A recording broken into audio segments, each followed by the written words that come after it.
ትግራይ ውስጥ እየተፈጠረ ያለው ነገር በጣም ያሳዝናል። ሰላም፣ አዶና ይባላለሁ። የ26 ዓመት ወጣት ነኝ። የተወለድኩት መቀሌ።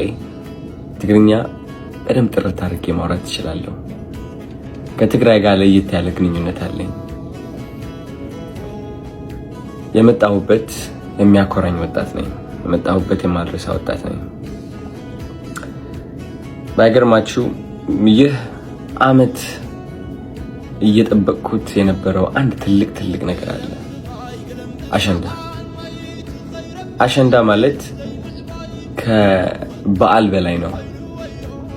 አሸንዳ ማለት ብዙ የትግራይ ተወላጆች አብረው ሴሌብሬት የሚያደርጉት ትልቅ የህፃንነት ትውስታችን ነው።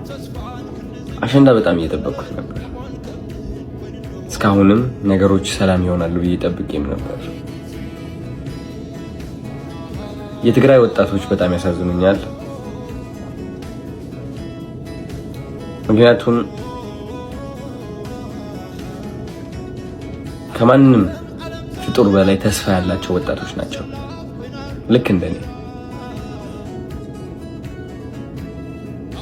ያለፈው ዓመት አሸንዳ ስመለስ ወደ መቀሌ የተሰማኝ ስሜት ምን እንደሆነ ልንገራችሁ። አብዛኛው ወጣት ምን ያህል እየሞከረ እንዳለ፣ ምን ያህል በእግዚአብሔር እየተማመነ እንዳለ ነው ያስተዋልኩት። ምን ያህል ተስፋ እንዳለው። የእነዚህ ወጣቶች ተስፋ ግን ባጭሩ እየተቋጨ ይገኛል። ብዙዎቻችሁ ሰምታችሁ ይሆናል አሁን እየተፈጠረ ያለው ነገር ትግራይ ውስጥ። በጣም አዝኛለሁ። አሸንዳ አንድ ወር ቀርቶት እኔ የጠበቅኩት ትግራይን ከፍ ማድረግ አለብኝ፣ ወጣቱን ማነቃቃት አለብኝ ነበር። ግን በዚህ ሰዓት እንደዚህ አይነት ነገር ያጋጥመኛል ብዬ አላሰብኩኝም። ከብዶኛል ለራሴ። እነዚህ ወጣቶች ያለቻቸው ጥቂት ተስፋ ይዘው ለመጓዝ እየሞከሩ እያለ አሁን እየተፈጠረ ያለው ነገር ግን ተስፋቸውን በአጠቃላይ የሚቋጭ ነው።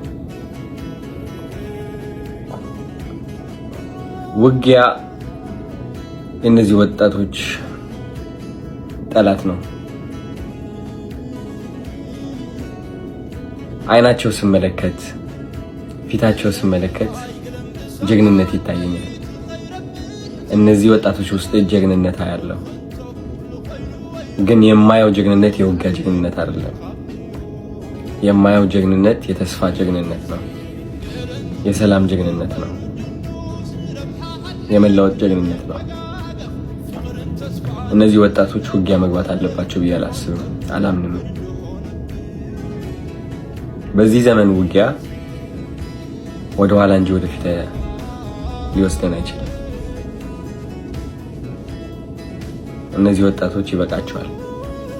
አሁን የሚያድጉበት ጊዜ ነው። አሁን የሚለወጡበት ጊዜ ነው። እኔም እነሱን ለማስተማር፣ ወጣቶቹን ለማነቃቃት ራሴን በጣም ሳዘጋጅ ነበረ። በተቻለኝ አቅም እንዴት አድርጌ እነዚህ ወጣቶችን ተስፋቸው ላስቀጥለው፣ እንዴት በራስ መተማመናቸው እንደገና እንዲመልሱ ላግዛቸው፣ እንዴት ቀና ብለው እንዲሄዱ ላግዛቸው፣ እንዴት ውስጣቸው ላይ ያለው ፍርሃት ለመቅረፍ ልሞክር። እነሱ ያለፉትን ነገር ባላልፍም ግን ልክ እንደ አንድ ወንድማቸው እረዳቸዋለሁ። የውጊያ ጓደኞች ያጣሁበት ውጊያ ነው። የውጊያ ወንድሞችን ያጣሁበት ውጊያ ነው። እመኑ። እንዲደገም ግን አልፈቅድም። ያመኛል በጣም። ታሪክ መደገም የለበትም። ከፍ ብለን መገኘት አለብን። ከታሪካችን ከፍ ብለን መገኘት አለብን። መስተካከል አለብን። በጣም ይህ መልእክት ለኢትዮጵያውያን ይሁን፣ ለሁላችሁም።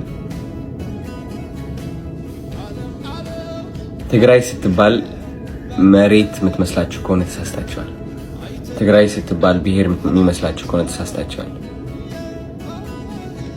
ትግራይ ከዛ በላይ ነች። ትግራይ ማለት ኢትዮጵያ ነች። ኢትዮጵያ ማለት ደግሞ ድንበር አይደለችም። ኢትዮጵያ ማለት ብሔር አይደለችም። ኢትዮጵያ ማለት ሃይማኖት ብቻ አይደለችም። ኢትዮጵያ ፍቅር ነች። ኢትዮጵያ መከባበር ነች። ኢትዮጵያ አንድነት ነች። አንድነት ውስጥ ከሆን እነዚህ ወጣቶች እያለፉበት ያለው ነገር ይገባናል። ምንም ንግግርም አያስፈልግም። እንረዳቸው፣ እናግዛቸው፣ እንቁምላቸው። ሰዎች ናቸው። ስለዚህ ሁላችንም አብረን ለሰላም መቆም አለብን። ውጊያ አንፈልግም ማለት አለብን። የውጊያ ዘመን ላይ አይደለንም ያለነው። ይበቃል።